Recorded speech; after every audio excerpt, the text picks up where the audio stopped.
Amen. Well, today we're beginning a new sermon series called Reset. It's about this idea of starting fresh, starting new.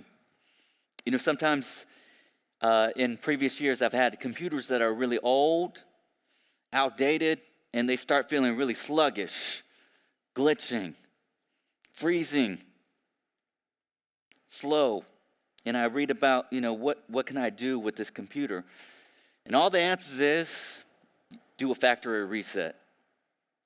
Completely reset the computer to original factory specifications. It probably has some malware, it's overloaded with programs, and I just need to start over, start fresh, start new. As we close out this year, maybe you're feeling a little bit like that, sluggish, tired, overwhelmed, overloaded. And for many of us, we might feel like we need a spiritual reset. We need to get back to where God wants us to be. And there's no better way to see what God's desire for our lives are than the 10 Commandments. 10 Commandments is, it's traditionally known as the 10 Commandments, but really in the Hebrew, that word commandments is 10 words. That's how it's referred to. Better idea of the 10 Commandments is 10 words or 10 principles. These are 10 principles that God gives us that are permanent. That's why they're written in stone. And they're meant to guide us as to how to live fully and free as God's people. These are 10 words that help us flourish in life. They're very foundational for our lives, for society. And as we start out the year, there's no better way to reset than to reset according to God's principles. Today we're looking at the first word, the first principle, and it's the most important. It's the foundational principle. In fact, if you keep this principle in your life, all the other ones are going to follow in place. So this morning, as we look at this first principle, we're going to look at this idea of not having any other gods before us. We're going to flip that. We're going to look at how God can be the center, the foundation of our lives. We're going to look at three things this morning. We're going to look at rejecting false gods. Secondly, living with God at the front and center, loving the true God. And finally, the grace and freedom of God. We're going to look at rejecting false gods, positively replacing that false God with the true and living God. And finally, the motivation for how we can do that. We're going to start with this idea of rejecting false gods. We're looking at the 10 Commandments. We're looking at it from the book of Exodus. It's really important to understand the context of Exodus 20. Exodus 1 to 19 is a story of how God liberated his people from slavery. He uses Moses, his servant, and through Moses, God rescues his people from slavery, parts the Red Sea, they go free. And Exodus 20 on is God telling his people now how to live in relationship with him. Now that you're set free, I want to tell you then how to live free. That's why before he gives them these 10 principles, in verse 1 to 2 it says, "And God spoke these words, saying, I am the Lord your God, who brought you out of the land of Egypt, out of the land of slavery." This part of the 10 Commandments is often called the prologue. Often in the ancient world, when two parties entered a covenant, entered a contract, the greater party would list out all the different things historically that he has done for the lesser party. And what God is doing here is he's telling us everything he's done for them. He's rescued them from the land of slavery. He set them free. And that's really important because it gives us a whole new lens to look at the 10 words, the 10 principles. God is not a dictator who wants us to obey and be silent. God is saying, I am a liberator. I've rescued you from slavery. I've sustained you. Now, these 10 principles are ways I want you to live free. These are not 10 ways to hold us down. These are 10 ways that you're going to flourish in life. The first principle is the greatest of all of them. In one way, the Ten Commandments are the original top 10 list. They're actually ranked in order of importance. The first 4 commandments have to do with God. The last 6 have to do with how we treat people. But the first 4 are more important than the last 6. And the first is greater than all the other 9. The first commandment is verse 3. You shall have no other gods before me. God says, I'm your creator, your liberator, your protector. I don't want you to have any other false gods. Throughout the history of Israel, they were attempted to worship false gods. They lived in a very polytheistic society. So people worshiped all kinds of gods, the god of the moon, the sun, the fertility gods. Israel stood distinct because they were monotheistic. They didn't worship all kinds of gods, just one. And the idea of having other gods doesn't mean that other gods exist. It does mean that sometimes we take created things and they become functional gods. We elevate things in this world to the status of God. For instance, Jesus calls money mammon. Money can become another kind of God. Even though money isn't a real living being, it can take the place of God. The Apostle Paul says, your stomach can be your God, that your desires can overwhelm you and function like a god. All of us were created to worship, but the greatest problem in our life is we take created things in this world and we elevate them. We give them a status.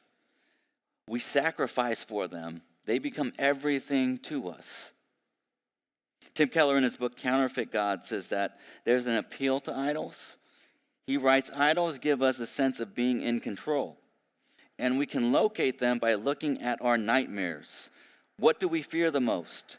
What, if we lost it, would make life not worth living? We make sacrifices to appease and please our gods, who we believe will protect us. Keller says that sometimes modern people, we scoff at this ancient idea of people sacrificing their children. And of course, that is a horrific idea. But he says, in some sense, don't modern people do that? Don't people sacrifice their children and family time because of their career? That they become so obsessed with their career, with their job, with money, that they neglect their families. Isn't that a form of sacrifice? All of us, in some sense, make sacrifices. We elevate things. We sacrifice other things. What are things that we obsessively think about? What are you willing to sacrifice everything for? One of the problems of idolatry is that it's enslaving. A lot of people are, for instance, enslaved to technology. We are constantly in our smartphones, looking at screens. Technology is a great thing. It's a beautiful thing, but it can become your slave master. It can be something that you can't live without. Some people are a slave to dress, to fashion, to the latest things. Some people are a slave to their career. It's everything. Some people are a slave to pleasure, to sex, pornography. But false gods, they can lead you to anxiety, to stress, to guilt, to shame. And what God is saying is, I want to free you from these false gods. They will enslave you. They will disappoint you. They can never forgive you. As the year comes to a close, what are some things in your life you need to de-deify? What are some things you can reduce in terms of your time, your effort, your money, your mental space? How can that free you up to live for things that really do matter? We need to reject false gods. But really, ultimately, the antidote to false gods is to live with the true God. And that's really the second point. Loving the true God. God says, I don't want you to live for anything other than me, because these false gods, they will disappoint you. They will enslave you. They will leave you empty. But positively, the commandment means I want you to live before me, in my presence, before my face.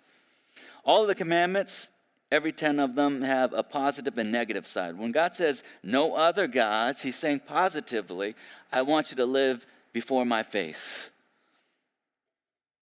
Obeying the first commandment means making a radical choice for God. In Matthew 6, Jesus says, you can't serve both God and money. You have to choose. You're either going to love one. If you have two masters, you'll either love one and hate the other. Most of us like to keep our options open, and we want God and we want money, career, pleasure, family. We want everything. But Jesus says, well, you can only have one master. You can only have one thing at the top of your list. You have to choose. You have to make a radical choice. It's not God and, it's either or. There can only be one thing driving our lives at the very center of it. We're faced with the choice, loving the things of this world that will enslave us, or loving the God who will free us. We're faced with this radical choice. One of the great insights of Augustine, he's a 5th century theologian from Africa, and one of his great insights is that our great problem in life is that our loves are disordered. It's not wrong to love, but our love life is disordered. So we love things, for instance, more than people. If we love things more than people, we'll start using people. We'll see people as expendable. Some people, we love people more than God. Well, if we do that, we're going to place a tremendous amount of pressure on people. We're exalting them. Also, we're going to be disappointed because they're not God. They're going to disappoint us. Augustine says that the root of the problem is that God is not our first love. It's not that we are not to love things or people, but we are to love God first. And our primary love is God. And when that happens, everything else is in its right order. In Matthew 22, Jesus tells us what that looks like. Jesus is asked, what's the greatest commandment? And he quotes Deuteronomy, and he says, this is it. This is how to order your life. He says, love the Lord your God with all of your mind, with all of your heart, with all your soul, with all your mind. It's really what it means to obey the first commandment. Love God with your heart. The heart is your affections, your emotions. You know, when you think about loving God, sometimes it's helpful to think about human love. Think about how a man about to propose to his wife, how he loves her. Think about how a mama loves her 4-year-old son, would do anything for him. And that's the way we are to love God. Do you love God like that? With that commitment, with that passion? That's what it means to love God.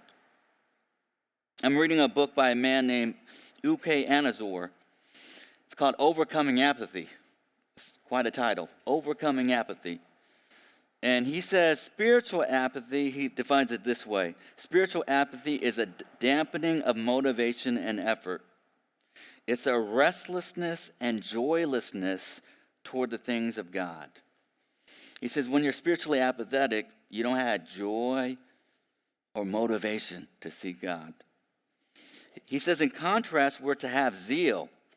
And this is how he defines zeal. Zeal in the day-to-day is about being alive to important things around us. It is about being awake to God, aware of his presence and calling, especially in those hidden moments of our day. He doesn't say zeal is just emotions, but he says it's being aware and alive to the presence of God, even in the hidden parts of our day.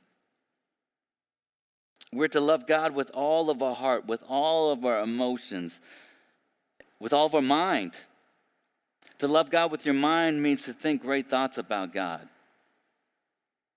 It means to saturate our minds with the Word of God. In Psalm 1, it says, the righteous man thinks about the law of God, the words of God, day and night. He's constantly meditating and thinking God's thoughts, applying it into his life, drawing insights. Even when we're thinking about letting our mind wander, it says in 2 Corinthians 10:5, the Apostle Paul says that we're to take every thought captive to obedience to Jesus. That we're not to let our minds wander to places of envy or lust, but we're to take control of our thoughts, to only think of what is good and pleasing and beautiful. Finally, to love God, it's to love God with our soul. That's the deepest part of our life. That's with everything we have. We're to love God with everything that we have, our mind, our heart, our emotions, everything. As we think about this new year, how can you commit this year to God? You know, sometimes when my family goes on a trip, like a vacation trip, I'm tasked with loading our luggage into our car. You know, whenever you load things, move things, the most basic principle is the big things go first, right? The biggest piece of the luggage goes first. You fit everything else around that. Because if you end with the big thing, it's probably not going to fit. Imagine if you are moving your apartment, you rent a U-Haul. Probably all done that. You put all your stuff in, your clothes, your books, your dresser, kitchen items. Imagine you load it all up and then you realize, oh man, I forgot my sofa. Are you going to be able to fit that sofa at the end of that? There's no way. You're going to have to take out all of your stuff. You're going to have to put the sofa in first. The biggest principle is the biggest thing goes first. And that's really an essential part of our spirituality as well. If God is the first thing in our life, the most important thing, we need to fit that first in our life. You know, the reason why that prayer often doesn't fit into your life is that you're trying to cram it into the end of the day. And it doesn't fit. You already put the most important stuff into your life, into your day. And there's not enough time to pray or read the Bible because the most important thing actually went last in your life.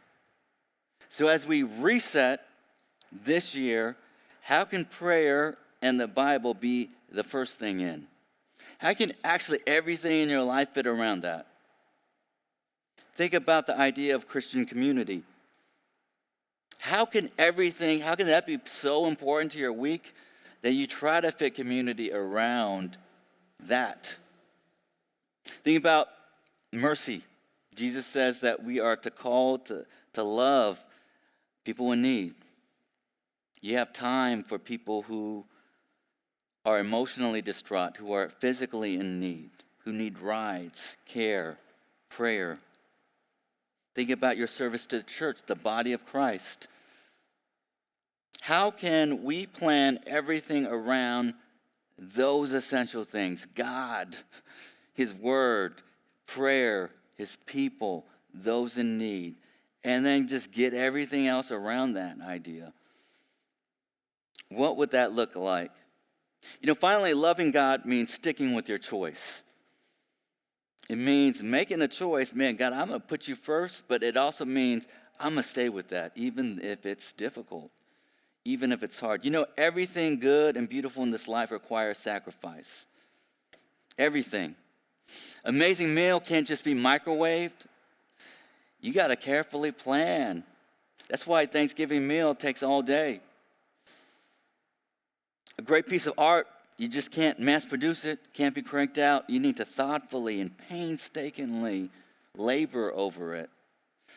A beautiful marriage isn't overnight. It's a lifetime of forgiveness, of fighting fair, of loving the other. Loving God is the same way, but more so. It takes a lot of effort, a lot of sacrifice. That's why Jesus says, you want to follow me, you need to deny yourself, take up your cross. Follow me. It is painful, it's hard. Sacrifice. but it's beautiful. Here's the final thing.